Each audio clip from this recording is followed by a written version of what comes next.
भगवान आदिति के गर्भ से वामन भगवान का जन्म लेना। वह आदिति कौन है? आदिति कश्यप जी की पत्नी है। उन्हें बलि के यज्ञ में जाना और बलि उनसे कहना कि आप जो इच्छा मुझे योग मुझसे मांगो। राजा बलि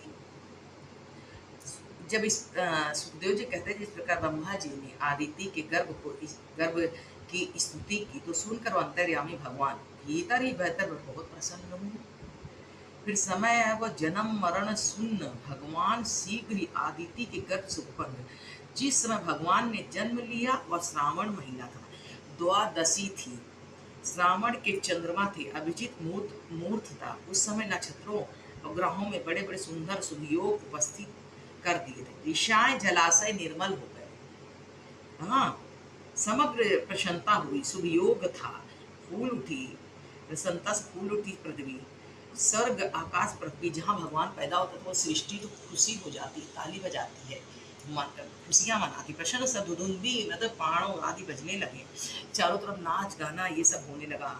कश्यप जी की आनंद की कुछ सीमा नहीं थी, क्योंकि भगवान स्वयं उनके घर में पधार रहे हैं, खुद पैदा हुए हैं। कश्यप जी के आनंद की सीमा न रही। साथ ही भगवान की अद्भुत लीला को देखकर उन्हें बहुत आश्चर्य हुआ।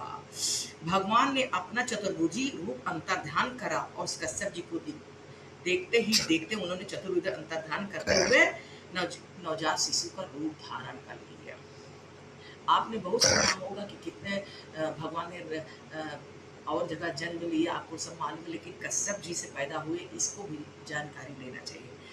तब ब्राह्मण रूप भगवान के प्रकट होते ब्राह्मणों ने जात कर्म संस्कार करा, जैसे बच्चा होता है उसका नाम रखा जाता है। भगवान के प्रकट होते ब्राह्मणों का धारण यज्ञोपवीत धारण कराया। सूर्यदेव ने प्रत्यक्ष होकर गायत्री मंत्र का उपदेश दिया। ब्रह्मा जी ने जनेऊ पहनाया, कश्यप जी ने कमर करधनी पहनाई, पृथ्वी के काले मृग की छाला दी, पृथ्वी ने अपनी मृग छाला दी। वन के स्वामी चंद्रमा दंड आदिति माता के कौपीन वस्त्र धारण है।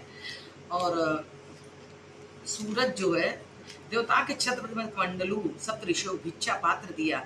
जगन्नाथ माता पार्वती ने वामन भगवान बटु को, वामन रूप भगवान का जो हुआ था वो वामन बटु अपने हाथ में भी उनको भिक्षा दिया। इस प्रकार नवजात शिशु अग्नि होम करने लगे। हे राजन, कुछ दिन पश्चात वामन ने राजा बलि की प्रभुता सुना दी। धीरे धीरे नापते हुए 3 पग में भगवान ने पूरी पृथ्वी ले लिया था राजा बलि से। वो नर्मदा तट पर राजा बलि यज्ञ कर रहे थे। वामन भगवान को देखकर उनके तेज समस्त ऋषिगण चकित हो गए कि ये